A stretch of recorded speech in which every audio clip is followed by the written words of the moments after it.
ప్రజలని గళం ప్రజాబలం AR5 news కి స్వాగతం. సత్యసాయి జిల్లా హిందూపురం నియోజకవర్గంలో ప్రెస్ క్లబ్ తరపున పాత్రికేయులు పెద్ద ఎత్తున నిరసన చేపట్టి రాజ్యాంగాన్ని కాపాడాలంటూ అంబేద్కర్ విగ్రహానికి వినతి పత్రం సమర్పించి నిరసన వ్యక్తం చేశారు. రాప్తాడు సిద్ధం సభలో ఆంధ్రజ్యోతి శ్రీకృష్ణ జర్నలిస్టుపై జరిగిన దాడిని నిరసిస్తూ హిందూపురం పట్టణం అంబేద్కర్ సర్కిల్లో ప్రింట్ అండ్ ఎలక్ట్రానిక్ మీడియా జర్నలిస్టులు రాస్తారోకో నిర్వహించారు. అక్కడి నుంచి నల్ల బ్యాడ్జీలతో తహసీల్దార్ కార్యాలయం వరకు ర్యాలీగా వెళ్లారు. తహసీల్దార్ కార్యాలయం వద్ద వైసీపీ ప్రభుత్వానికి వ్యతిరేకంగా నినాదాలు చేశారు. జర్నలిస్టులపై దాడికి పాల్పడిన వారిని వెంటనే కఠినంగా శిక్షించాలని కోరారు. అనంతరం తహసీల్దార్కు వినతి పత్రం సమర్పించారు.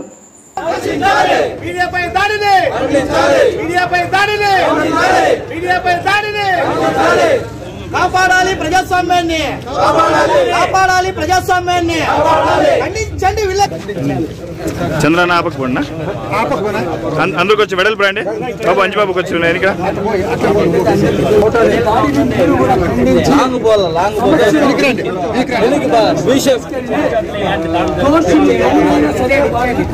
శిక్షించాలని హిందూపురం ప్రెస్ క్లబ్ తరఫున డిమాండ్ చేస్తున్నాం. ఇకపై ఎవరు దాడి చేసినా ప్రజలకు ప్రభుత్వానికి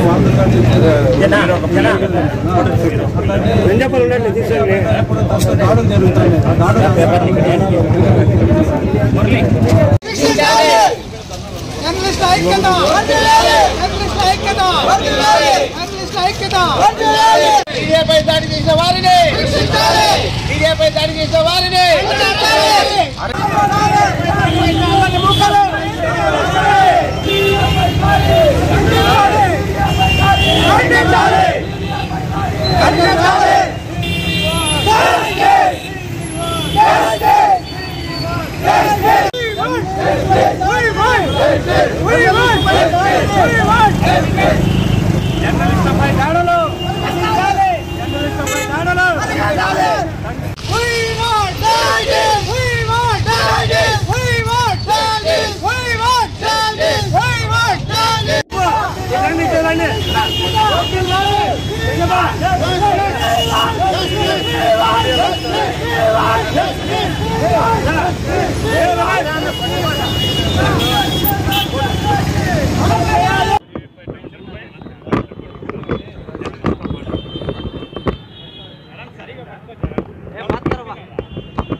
అయ్యా ముఖ్యమంత్రి గారు నిన్నటి రోజున అనంతపురంలో సిద్ధం కార్యక్రమాన్ని ఏర్పాటు చేశారు. సిద్ధం అంటే జర్నలిస్టుల పైన మీ కార్యకర్తలు నాయకులు దాడులు చేయడానికి సిద్ధమా అని ముఖ్యమంత్రి గారిని నేరుగా ప్రశ్నిస్తున్నాను.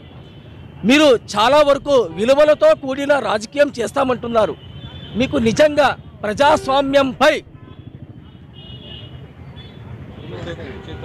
ప్రజాస్వామ్యంపై చిత్తశుద్ధి ఉంటే వెంటనే నిన్నటి రోజున మీ సభలో ఆంధ్రజ్యోతి రిపోర్టర్పై దాడి చేసిన వారిని వెంటనే అరెస్ట్ చేసి వారిని కఠినంగా శిక్షించాలి.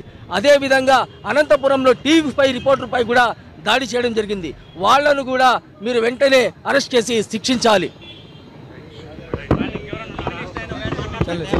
ఈ మధ్యకాలంలో జర్నలిస్టులపై దాడులు విపరీతంగా పెరిగిపోతున్నాయి.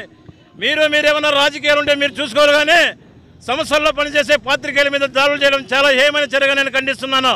మన ఇటీవల కాలంలో గోరంట్ల మండలం సంబంధించిన ఈశ్వర్కి ఈ మధ్య కాలంలో దాడులు చేయడం, ఇంకా ఆయన కోలుకోకముందే ఇది మరొక ముందే ఈ ఆంధ్రజ్యోతి మన రిపోర్టర్ మీద అనుమానితంగా దాడులు చేసి మీరు తప్పదాగి వైసీపీ నాయకులంతా తప్పదాగి ఇష్టారాజ్యంగా అతన్ని కొట్టి ఈరోజు ఆయన దాదాపు ప్రాణ సంకటం మీద ఉన్నారు. ఇలా దాడులు రాష్ట్రంలో ఈ మీద విపరీతంగా జరిగిపోతున్నాయి. వైసీపీ గుండాల మాదిరిగా తయారైపోతున్న జర్నలిస్టులు ఏం చేస్తున్నారని ఈ మీడియా చెప్తున్నాం. జర్నలిస్టులు ప్రజలకు మధ్య అదేవిధంగా ప్రభుత్వానికి మధ్య వారధులుగా పనిచేసి ముందుకు పోయి మీ సమస్యలను వెలుగుతీసి మేము ప్రచురిస్తుంటే మాపై దాడులు చేయడం చాలా ఏమని చర్య. ఇది చాలా సిగ్గుచేటు అని చెప్తున్నాను. ఎవరైనా సరే రాష్ట్రంలో జర్నలిస్టుల మీద దాడులు చేస్తే మేమంతా మేము కూడా ముక్కుముడిగా అంతా పోరాటం చేసి ప్రభుత్వాలను గద్దె దింపే శక్తి మా జర్నలిస్టుకు వస్తుందని మేము ధైర్యంగా ముందు చెప్తున్నాం. ప్రభుత్వాలు కాదు, మాకు పార్టీలు కాదు, ఏమీ కాదు. దయచేసి పత్రిక మీద ఎవరైనా దాడి చేస్తే సహించేదని చెప్తున్నాం. మేము ఎవరు కూడా కొమ్ముగాయము, పార్టీ కూడా కొమ్ముగాయం. మేము సమాజంలో జరిగే అన్యాయాలను అక్రమాలను వెలుగట్టే రీతిలో ఉంటామే కానీ ఎవరు కూడా కొమ్ముగా ఏమైనా సందర్భంగా చెప్తున్నాం. ఎవరైనా సరే దాడులు చేస్తే కూడా ఇది తీవ్రమైన చర్యగా పరిగణించి ఎవరైనా మరో రాష్ట్రంలో కానీ ఎక్కడా కానీ మరొకసారి దాడులు చేస్తే వారి మీద మేము ఏ విధంగానైనా సరే ముందుకు పోయి మేము రాష్ట్ర వ్యాప్తంగా ఉద్యమాలు చేసుకుంటామని తెలియజేసుకుంటున్నాను. అదేవిధంగా రాష్ట్రంలో ఎన్నో జర్నలిస్ట్ సంఘాలు ఉన్నాయి. ఇది కూడా ఈ సమస్యను తీవ్రంగా పరిగణించి రాష్ట్ర వ్యాప్తంగా ఉద్యమాలు చేసిన అవసరం ఎంతైనా ఉంది. లేకపోతే భవిష్యత్తులో విలేకరుల మీద దాడులు చేసి కనీసం జర్నలిజానికంటే ముందుకు రాకుండా వ్యక్తులు భయపడే పరిస్థితులు వస్తున్నాయి. దయచేసి మేము ప్రతి ఒక్కరికి చెప్తున్నాం, జర్నలిస్ట్ సంఘాలు మీరు జర్నలిస్ట్ సంఘాలు ఊరికే పేరుకే మాత్రం జర్నలిస్ట్ సంఘాలు పెట్టుకుంటున్నారు కానీ విలేకరు కూడా న్యాయం జరగదన్న విషయాన్ని మీరు గుర్తుపెట్టుకోవాల్సిన అవసరం ఎంతైనా ఉంది. కాబట్టి ఈ సంఘటన అందరూ పెద్దగా ఎత్తున దీన్ని ఆలోచించి మన జర్నలిస్టులు జరుగుతున్న అన్యాయాన్ని మనం అరికట్టాల్సిన అవసరం ఎంతైనా ఉంది. జై జర్నలిస్ట్.